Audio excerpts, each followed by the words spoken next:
امروز میخوایم در مورد 3 تا شغلی صحبت کنیم که خیلی سر و صدا دارن. اگه توی فضای مجازی باشی هر روز میبینی که تبلیغاتشون هست. ظاهر قضیه خیلی قشنگه ولی پشت صحنه داستان خیلی فرق میکنه.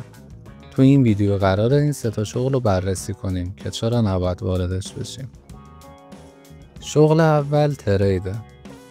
ظاهرش خیلی جذابه، همه جا تبلیغاتش هست. آزادی مالی، لپتاپتو وا کن، چند تا دکمه بزن و پول پارو کن. همیشه هم یه تصویر رویایی ازش هست. صبح تا ظهر کنار دریا قهوه‌تو بخور، عصریه معامله کن، شب با سودش برو یه رستوران لاکچری. این چیزیه که بهت نشون میدن. اما واقعیت یه چیز دیگه است. واقعیت میگه 90% کسایی که واردش میشن ضرر میکنن. این یه آمار رسمیه. توی صرافی‌های بزرگ میتونید این آمارا رو ببینید. دلیلش هم اینه که بازارهای مالی شوخی ندارن. پر از حرفه‌ایایی که سالها تجربه دارن.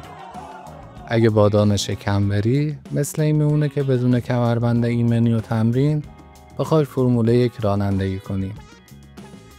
یادگیری طولانی مدت نیاز داره. آموزش واقعی ترید چند ماه نیست یا با یه دوره نیست، چند ساله.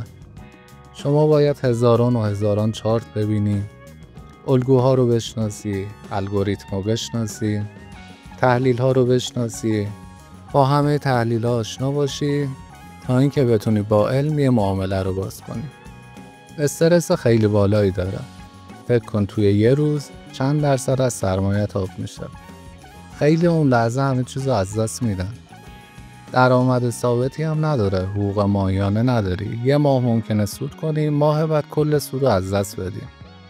وابستگی روانی داره. ترید تازه کار دائم به نمودار خیره میشه، خواب و خوراک هم نداره. شب و نصف شب بیدار میشه، مدام معاملش رو چک میکنه. خیلی ها رو حتما اطرافتون دیدید که با یه مبالغی وارد شدن، شروع کردن، یه مدت سود گرفتن، بعد توی یه نوسان شدید همه چیزو از دست دادن. چون مدیریت ریسک رو بلد نبودن یا با پولی که وارد شدن طاقت از دست دادنشو نداشتن و ندارن، یا با سرمایه کم وارد شدن به امید یه سود بالا، اهرم‌های بالا زدن و در لحظه پولشون رو از دست دادن. ترید برای کسی که سرمایه آموزشی، سرمایه مالی و اعصاب فولادی نداره به شدت خطرناکه. به زبون ساده، اگه برای هیجان یا پول سریع میری سمت ترید، به احتمال خیلی زیاد بازنده‌ای. دومین شغلی که نباید سراغش رفت دفتر بیمه است. ظاهر کار دفتر بیمه خیلی شیکه. تابلو، میز، کارت ویزیت، انگار صاحب یه بیزینس رسمی شدی. خیلی ها فکر میکنن بیمه چون نیازه پس قطعا درآمد داره. اما واقعیت اینجور نیست. واقعیت یه چیز دیگه است. اینکه بازار بیمه الان به شدت اشباهه. تقریبا توی هر محله چند تا دفتر است. یعنی مشتری بین 10 نفر تقسیم میشه. پلتفرم‌های آنلاین هم اصلا در نظر نمیگیریم. در عمل مشتری جدید گرفتن خیلی سخت شده، مخصوصا اگه تازه کار باشی. از مشکلات اصلیش میشه هزینه‌های بالا رو نام برد. اجاره دفتر، دکوراسیون خوب، حقوق منشی، تبلیغات و چیزهای دیگه. وابستگی به روابطش هم بالاست. اکثر مردم بیمه‌ش رو کسی میگیرن که قبلا میشناسنش یا اعتماد دارن. زمان طولانی هم واسه سوددهی میخواد. ممکنه 1 سال کامل کار کنی، آخرش درآمد کمتر از هزینه‌ات باشه. رقابت ناسالم هم توش خیلی زیاده. شرکت‌ها و دفاتر و بیمه‌های آنلاین مدام تخفیفات بالا میدن، مشتری رو ازت میگیرن. دفتر بیمه بدون داشتن پشتوانه مالی قوی، بدون شبکه مشتری و صبر زیاد، بیشتر از اینکه درآمدزا باشه هزینه زاد. شغل سومی که نباید سراغش بری نتورک مارکتینگه.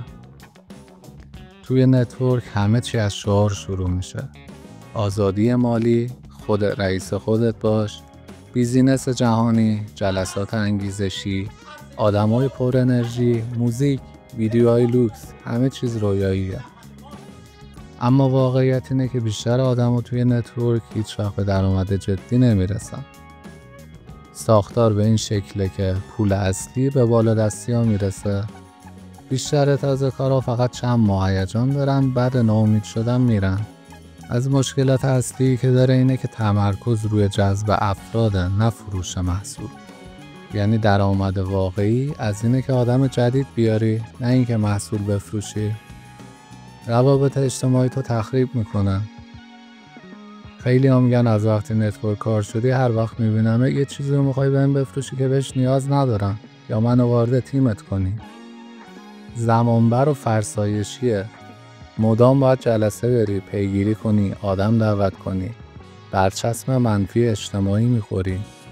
مردم عادی با شنیدن نتورک سریع جبهه میگیرن.